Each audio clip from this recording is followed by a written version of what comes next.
And on the ninth day of Christmas, the Tigercast gave to me the ninth player in the December Best 23. We're back again. We're starting to fill a few more positions up, and it's starting to really unfold, and the team is taking shape, which we love. So we've already had 8 players join the team so far. Today, we get one more. We get to open up door number 9 on the Advent calendar, which we'll bring up right now. So we've obviously had Timmy Taranto, Nankervis, Lawler, Miller, Lynch, Tash Houghton, Noah Bolter, and yesterday, of course, was Luke Trainer. So who do we have installed for day number 9? We have Seth Campbell, the backflipper. Will we see another backflip in round 1, I wonder? Wouldn't that be something special if we're able to knock the Blues off in back-to-back round 1s? But Seth Campbell, I mean, no-brainer that he's an absolute lock for the best 23. He had a really good year. He had, do you call it a breakout year? Possibly. Maybe 2026 could be a breakout year. Maybe this was kind of like a warm-up into the breakout year. I've said this before, but Seth Campbell wasn't a player I had on the forefront of my mind when exiting 2024, coming into 2025, as someone who I would think was going to take the next step and deliver what he had delivered. Now, sure, there were some inconsistencies in his performances. I think that's just a byproduct of him as a young player and us as a young side. I think we saw a lot of that throughout the course of the year. But his best was always good, and best was very, very good. It was scintillating. It was exhilarating. He's got pace to burn. He's got good smarts, good skill, can kick goals, can kind of do it all. But now, 2026, it's time for Seth to elevate his game and take it to a new level, and I think he's going to get the opportunities to do so. But let's jump across to the starting 22 spreadsheet, or selection, should I say, and we can see where he fits in onto the team structure.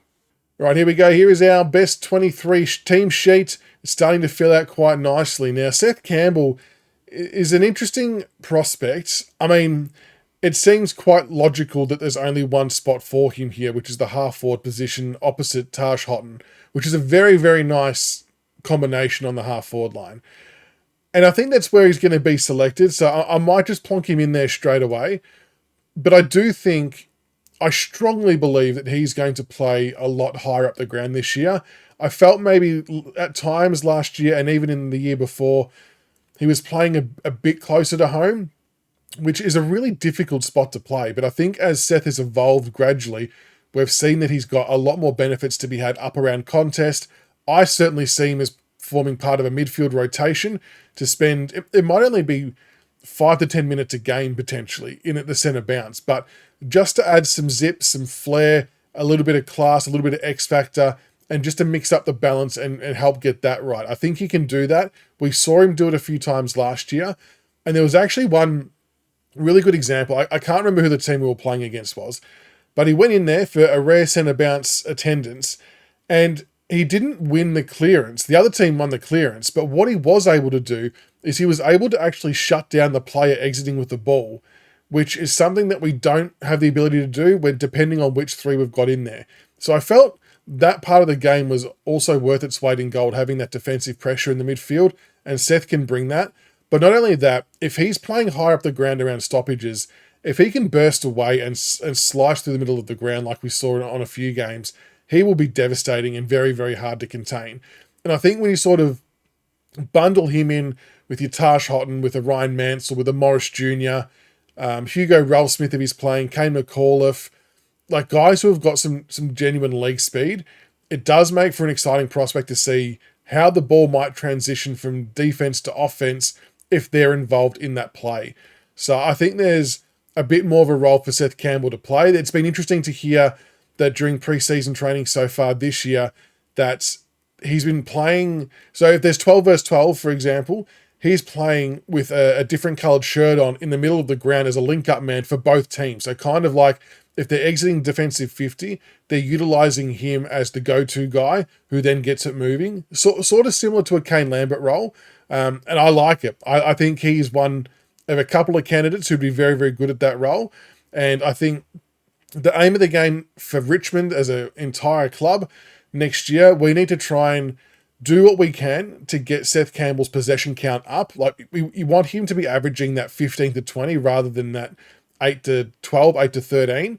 Even though that 8 to 13 might have been damaging for a lot of the time, I think if we can get him towards 15 to 20 and still have that same damage and impact per possession, it's going to cause teams a lot of issues. And I think there's a couple of players in a similar boat. Even Taj Houghton, I know there's less body of work involved to make a call on that, but if we can get both of them to 15 to 20 plus disposals a game on average, that would be a really good outcome for us. But big year for Seth. We look forward to him hitting the scoreboard again, but we also look forward to him doing a bit more work up the ground. I don't think there's much else to say about Seth. It's a pretty self-explanatory pick, but if you don't think he's a half-forward flank, let me know where you think he's going to start a game. I mean, maybe there comes a time later in the year where he does start in the middle of the ground. I just don't see that happening in round one, but it's not out of the realms of possibility. I suppose the other position you could maybe argue is a wing.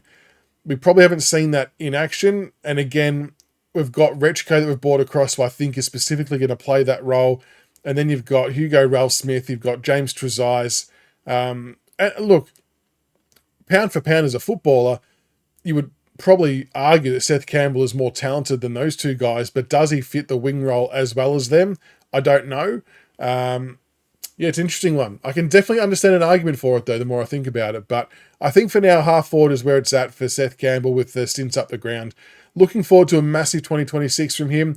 He's the live wire of the club. You see from the training videos, he's an absolute ball of energy and an absolute spark. So hopefully that becomes infectious and that rubs off on the other players, and we can see him lighting up the forward half at the MCG again in round one. It would be a great sight. But make sure you like and subscribe for more Tiger content. And until the next one, go Tigers.